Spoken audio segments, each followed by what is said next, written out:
छोटे बाबा मैं खुशी राठौड़। तो हम आए हैं चिटनीस पार्क स्क्वायर पे, जहाँ पे कल रात को भारी पत्थरबाजी हुई और कई गाड़ियों को जलाया गया। तो चलिए जानते हैं यहाँ के आय विटनेस से कि एक्झॅक्टली कल हुआ क्या था।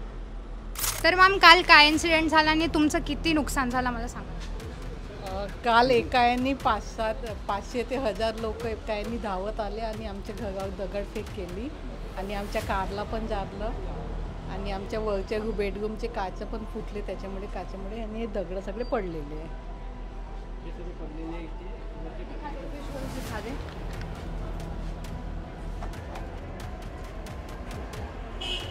काल जेव्हा मी आली परत तेव्हा इथे अप्रॉक्स 800 लोकपेक्षा जास्ती लोक होते। मी जशी घराच्या अंदर आली, मी ॲक्च्युली कॉलेजमधून आली, घराच्या आत येताच ते लोक गल्लीच्या अंदर नारेबाजी आणि शिवागाळी करत आले। त्या लोकांनी गाड्या, डंडे आणि मोठे मोठे ईट वगैरे घेऊन आले होते ते सिमेंटचा, त्याच्याने फोडले। हे तुम्ही नुकसान बघूच शकता, गाडीचे वगैरे खूप नुकसान केले। आमचा कूलर ओढून इथे 2 व्हीलर लागली होती ती पाडून ती वगैरे पाडली होती आणि खूप नुकसान केलं त्या लोकांनी आणि खूप दरवाज्यावर वगैरे लात मारली, ज्यांनी खूप असं लाईक टेन्स माहोल क्रिएट होऊन गेला होता। आमच्या घराच्या अंदर त्यांनी दगडफेक केली आणि काचं वगैरे फेकले अंदर, पूर्ण बेडवर काचं वगैरे होऊन गेले होते, ज्यांनी घरी मी आणि आई असल्यामुळे ते टेन्स अजून माहोल होऊन गेलं, कारण घरी त्यावेळेस कोणाचेच फादर अवेलेबल नव्हते, सर्व महिलाच घरी होत्या, त्यामुळे इथे सिच्युएशन थोडी आउट ऑफ कंट्रोल होती।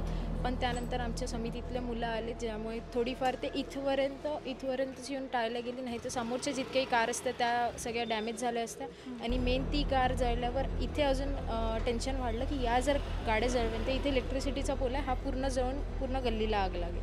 हे खूप टेन्स माहोल होतं। आमचं तर म्हणजे भरपूर झालं, आता त्या पिरियडमधले खूप म्हणजे त्रास झाला।